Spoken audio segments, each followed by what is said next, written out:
유한타증권으로 가겠습니다. 박진희 부장 만나보시죠. 안녕하세요. 네, 안녕하세요. 네, 지수는 약간은 빨간불이 들어와 있습니다.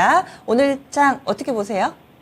일단 오늘 시장 어제 우리 시장은 선반영된 흐름이 좀 있었죠. 그럼에도 불구하고 지금 하이닉스, 삼성전자 강세로 가면서 어제 못 올랐던 반도체 일부 추가적인 상승 시도 나타나고 있는 모습이고요. 인공지능 일부하고 칩류들 이런 쪽들 좀 강합니다. 현재 그런 흐름이고 자동차는 초반 약세에서 지금 살짝 벗어나는 모습 나타나고 있고요. 전반적으로 어제 금통위 이후에 경기 민감주들이 좀 약한 모습이 나타나고 있습니다. 또한 오늘 젠백스 기술 이전 이슈에 급등하는 모습이고요. 제약바이오 섹터주들 아스코 초록 공개한 이후에 변동성 많이 커지고 있습니다. 레고캠 바이오가 좀 많이 약세 보이고 나머지는 좀 좋은 흐름 보여주고 있다라고 말씀드릴 수가 있겠고요. 전체적으로 IT 섹터 중심으로 해서 시장 흐름은 좀 이어지고 있는 모습 보실 수가 있겠고 제 눈에는 지금 2차 전지도 살짝 반등 시도가 일정 부분 좀 나오고 있는 모습이 좀 포착이 되고 있습니다. 전반적으로 금리에 좀 영향받는 섹터주들이 오늘 조금 약하다. 그동안 좀 많이 좀 시장에서 기대가 있었던 조선건설과 같았던 종목들이 살짝 좀 조정이 어제 이후에 조금 이어지고 있는 모습입니다. 네. 그러면 오늘의 첫 번째 키워드 확인하겠습니다. 반도체, 인공지능, 강세 지속, 엔비디아 효과가 이어지고 있습니다. 그럼 어떻게 활용할까요? 일단 지금 아시다시피 엔비디아가 강세를 보여주고 있고요. 인공지능과 관련되어 있는 반도체들이 상당히 좀 부족한 현상이 나타날 것이라는 기대감이 계속 있습니다. 또 특히 AMD 같은 경우도 지금 계속 이거 개발을 하기 위해서 우리나라에 있는 삼성전자에 대한 기대치가 많이 커지고 있는 모습이고 엔비디아 관련해서는 하이닉스가 가장 스웨다, 이스페타시스 스웨다 이러면서 지금 가고 있는 상태죠. 일단 기본적으로 대만의 TSMC가 어느 정도 3나노 이쪽 단에서 수율이 안 나오다 보니까 일정 부분 삼성전자로의 복귀 4나노, 5나노 이쪽까지도 이제 계속 얘기가 나오고 있는데요. 기본적으로 삼성전자에 대한 기대치 좀 올라가고 있고요. 엔비디아 관련해서 본다면 인공지능 칩, 이게 어떤 면에서 보면 자동차 쪽 자율주행 칩도 마찬가지가 되겠고, 로봇도 마찬가지가 되겠는데, 실질적으로 모든 것은 이제 반도체로 회귀한다 말씀드렸었습니다. 반도체 안에서도 이런 쪽들, 좀 이제 가격 하락세가 멈춘 DDR5나 기판 쪽들, 이런 쪽들에 대한 관심도가 조금씩 올라가고 있습니다. 어제부터 이제 대덕전자라든지 심텍, 이스페타시스 대장이고요. 기판주도 올라오고 있습니다. 그래서 기판 섹터 안에서 덜 오른 종목들 계속 찾아보시는 전략이랑 그 외에도 일단 반도체 가면 간다 하는 것도 있잖아요. 예전부터 말씀드렸습니다. 노광 공정과 관련된 SNS텍 이거 거의 한 3만 원도 안 될 때부터 계속 말씀드린 것 같은데 지금 5만 원 넘어 있는 상태거든요.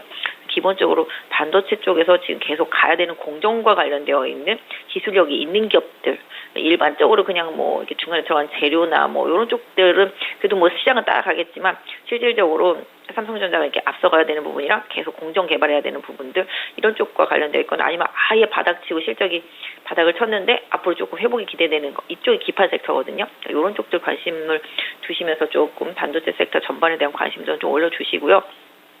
당분간은 시장에 있어서는 이쪽 IT 반도체 소부장 이런 쪽 안에서 좀 순환매가 돌겠다라고 좀 말씀드릴 수가 있겠습니다. 그 안에서 좀 덜 오른 종목 찾기 장비 쪽도 그렇습니다. 지금 유진테크나 테스 같은 경우 워닝 IPS 이런 쪽들도 좀 바닥권이 나타나고 있거든요. 이런 부분들까지 좀 챙겨 보시고 폴더부가 관련되는 IT 소부장 섹터도 전체적으로 좀 한번 보신다라면은 IT 안에서는 좀 그동안 너무 많이 못 올랐었기 때문에 좀 답을 찾기가 조금 더 수월할 것 같습니다. 네, 지금 IT 쪽은 전체적으로 올라서 OLED 쪽, 디스플레이 쪽도 지금 들썩이는 모습 보여주고 있는데요. 상당히 좀 좋은 움직임 오늘도 눈에 띄네요. 다음은 두 번째 키워드 넘어가겠습니다. 네, 오늘도 안 짚어볼 수가 없죠. 2차전지 관련된 종목입니다. 조금 전에 시장 전체적으로 서머리 해주시면서 제 눈에는 2차전지도 좀 반등하는 걸로 보이는데요. 라고 설명을 해주셨는데 종목을 좀 찾아보면 약간은 또 온도차는 종목별로 있더라고요. 어떤 쪽 조금 더 주목하고 계신가요? 네, 맞습니다. 거의 2차전지의 심리적인 대장주가 이제 에코프로인데요. 에코프로가 장 초반에 부합권에서 등락하다가 지금 살짝 플러스로 전환되면서 올라오고 있고 LNF나 에코프로 BM도 살짝 반등입니다. 근데 지금 제가 봤을 때는 좀 큰 거보다는 약간 중소형단에서 좀 덜 오른 거 찾는 거, 많이 빠진 거 찾는 거, 이게 조금 수월하지 않을까 싶은데요. 지금 보면은 오늘 대주전자 재료도 올라오고 있는데 이게 거의 바닥권에 있거든요.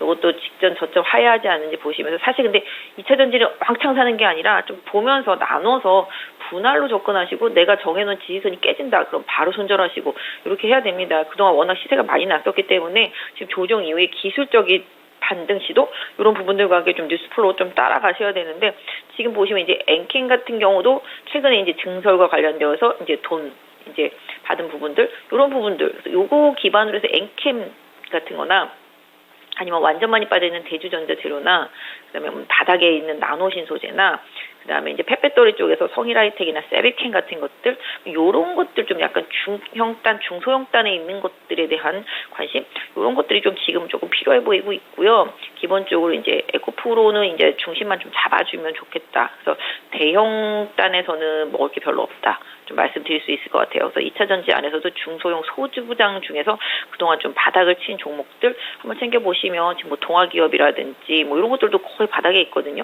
일진이 아니죠. 롯데 에너지 머티리얼즈도 거의 바닥에 있고 그러니까 어떤 면에서 본다면은 반등 시도가 좀 가격적인 메리트를 갖고 있는 소재단에서 좀 나오고 일부 펫배터리나 뭐 장비단에서 좀 나오고 있기 때문에 좀 가격을 중요시해서 조정 많이 받은 것들 중심으로 해서 중소형단에서 한번 보시면 좋겠고 일단은 지금 포스코 퓨처엠이나 뭐 포스코 홀딩스 뭐 이런 것들도 방향성 조금 주의 깊게 좀 보시면서 흐름 따라가시면 좋겠다 말씀드리겠고요. 코스모 화학이나 코스모 신소재 이런 쪽들도 흐름은 괜찮습니다. 그래서 약간 소부장 쪽 그러니까 대형 셀이나 대형 양극재는 살짝 피하면서 많이 빠진 소부장 쪽에서 한번 골라보시면 좋겠습니다. 네, 그래서 지금 또 가격별로 놓여있는 상황이 달라서 이런 움직임 나타나고 있고 또 그 틈새에서 투자 아이디어가 있었네요. 다음 키워드 보겠습니다.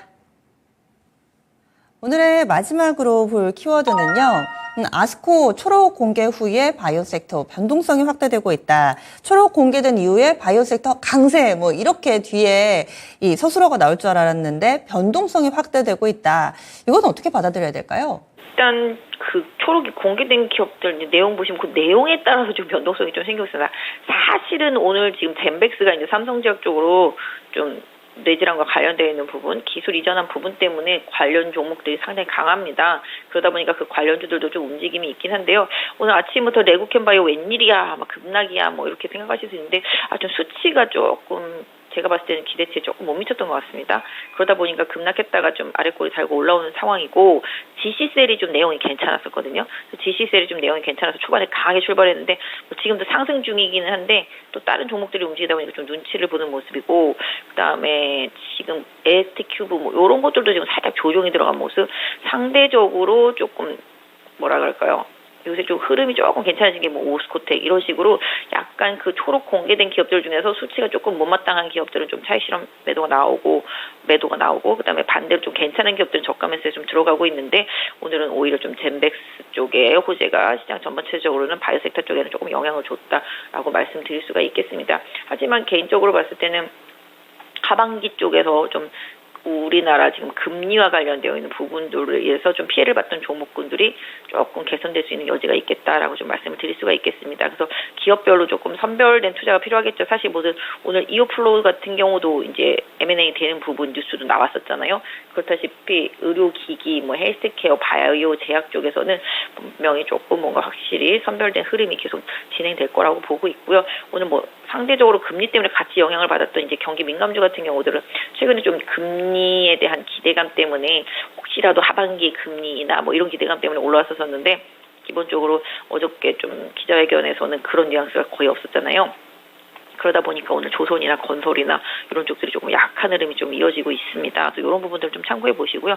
제약바이오는 좀 그런 영향을 좀 많이 받았다. 그다음 뭐 게임주도 오늘 좀 일부 조정이 있지만 역시 실적에 대한 영향을 좀 받았다. 그래서 성장주 섹터에서는 좀 그런 흐름을 봐주시고 상대적으로 지금 엔터주들 다시 좀 치고 나오고 있습니다. 시장이 대장이 없습니다. 등락이 계속 A, B, C, D 해놓고 이게 돌아가면서 계속 움직이고 있거든요. 결국은 다들 실적이라는 걸 보여주고요. 가격이 비싸면 안 사고 가격이 싸면 다시 들어옵니다. 그래서 엔터주들도 최근 조정받고 바닥에서 올라오는 흐름이기 때문에 다른 주도주들도 가격적인 메리트가 있느냐 없느냐에 따라서 단기적으로 계속 시장 대응하시는데 좀 염두에 두시면서 보셨으면 좋겠습니다. 네, 알겠습니다. 한 주간 수고 많이 하셨어요. 고맙습니다. 네, 감사합니다. 네, 이렇게 키워드 알아봤습니다. 지금까지 유한타증권의 박진희 부장이었습니다.